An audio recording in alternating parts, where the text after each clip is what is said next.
शिवशक्ति सेवा फाउंडेशन के द्वारा पितृपक्ष के पावन महीने में बाल सुधार गृह रामनगर में वृक्षारोपण किया गया।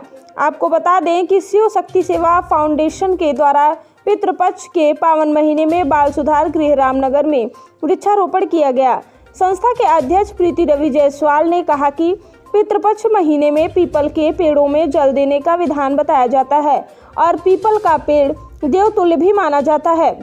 इस पेड़ से ऑक्सीजन भी प्राप्त होते हैं। इसके अतिरिक्त पीपल का पेड़, अनार का पेड़, आम का पेड़, अशोक का पेड़, नींबू, कनेर, गुड़हल, बादाम, मोरपंखी इत्यादि और भी पेड़ थे। इस कार्यक्रम में मुख्य अतिथि पर्यावरण संयोजक कृष्ण मोहन जी थे।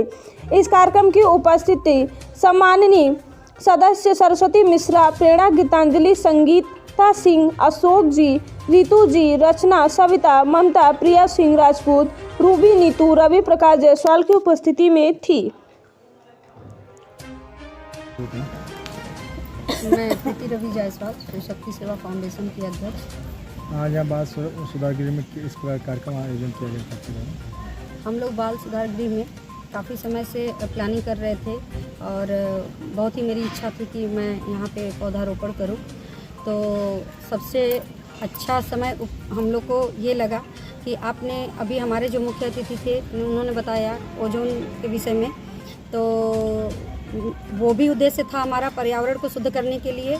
और दूसरा चीज़ था कि पितृपक्ष का महीना चल रहा है, हमारे पितरों के निमित्त हम लोग ये कार्य किए हैं। कौन कौन सा पौधारोपण हुआ, कितना पौधारोपण किया?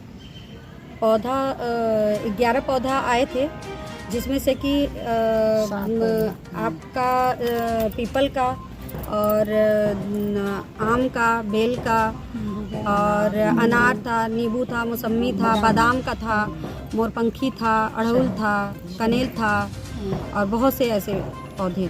जो पौधारोपण किया जा रहा है ये क्या इसकी रखरखाव आप स्वयं जिम्मेदारी या फिर संस्था को दे रहे हैं जिम्मेदारी? जी, बहुत खुशी की बात है कि यहाँ के जो आप पदाधिकारी हैं अशोक जी, और यहाँ पे अच्छा खासा पौधा रोपण का रखरखाव कर रहे हैं।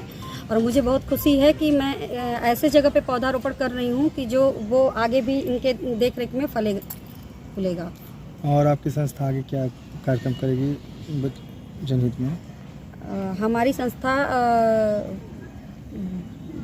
बहुत उद्देश्यों से कार्य कर रही है। अभी हम लोग जो है वृद्धाश्रम में कार्य किए थे इसके पिछले साल, और अनाथ बच्चों के लिए कार्य कर रही है, विकलांगों पे भी कार्य कर रही है। और पौधारोपण और सबसे ज़्यादा तो हम लोग पर्यावरण पे कार्य करते हैं, इको ब्रिक है, इस पे कार्य करते हैं कि ताकि जो आजकल कैंसर जैसे बीमारी आम हो गई है, इसका रोकथाम कैसे होगा, इस पे भी हम लोग कार्य कर रहे हैं। कृष्ण मोहन, पर्यावरण संरक्षण गतिविधि काशी प्रांत। आज यहाँ कौन सा कार्यक्रम किया जा रहा है? पितृपक्ष चल रहा है। आगामी 16 तारीख को विश्व ओजोन दिवस है। पृथ्वी पर प्राणी जीवित रहें, इसके लिए ओजोन बचना जरूरी है। अभी तक वैज्ञानिक प्रगति के युग में विज्ञान में कोई ऐसा आविष्कार नहीं हुआ है जिससे कि ओजोन बचाया जा सके। और ओजोन के बारे में मान्यता है कि 90 में फुटबॉल के मैदान के बराबर उसका होल था। इस समय 8 किलोमीटर चौड़ा, 15-16 किलोमीटर लंबा है और कमज़ोर भी है। उसको बचाना है तो पृथ्वी पर हरियाली बचानी होगी, उसमें से ओजोन बचेगा। नाना प्रकार के जो संकट हैं मानव जीवन में, बीमारियां हैं, फ्रस्ट्रेशन, डिप्रेशन जैसे अनेक जो संकट बढ़े हैं, उसके मूल में है प्रकृति का, पर्यावरण का अत्यधिक क्षरण होना, प्रदूषण बढ़ जाना। उसी संकट के समाधान के लिए शिवशक्ति सेवा फाउंडेशन वाराणसी की सम्मानित पदाधिकारियों के द्वारा अपने पूर्वजों की स्मृति में विश्व ओजोन दिवस के उपलक्ष्य में यह कार्यक्रम आयोजित किया गया है। और आपने सुना है कि देवासुर संग्राम हुआ था। देव माने अच्छी चीज़ें, दानव माने खराब चीज़ें। देवता भी बार बार पराजित हो रहे थे, अंत में वो नारी शक्ति की ही शरण में गए, तब उनको विजय मिली। प्रदूषण माने खराब चीज़, राक्षस।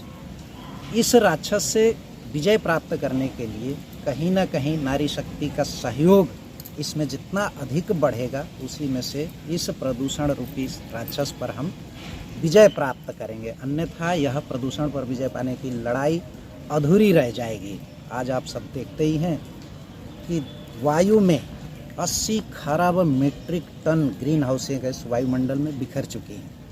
पानी कहाँ का पिए, बड़ा संकट है। जो जल के स्रोत हैं, नदी, तालाब, झील, झरने सब प्रदूषित हैं। भूमिगत जल में आर्सेनिक है, फ्लोराइड है, चूना है और ग्लेशियर जो जल के स्रोत हैं तेज़ी से पिघल रहे हैं। तो जल और हरियाली, पेड़ एक दूसरे के पूरक हैं। जितनी मात्रा में पृथ्वी पर यह हरियाली बढ़ेगी, समस्त संकटों का समाधान इसी में से निकलेगा।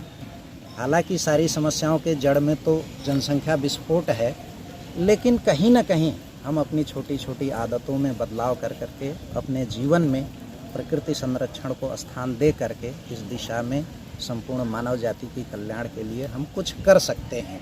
और पूर्वज भी लगता है पितृपक्ष चल ही रहा है, हमारे इस काम से प्रसन्न होंगे।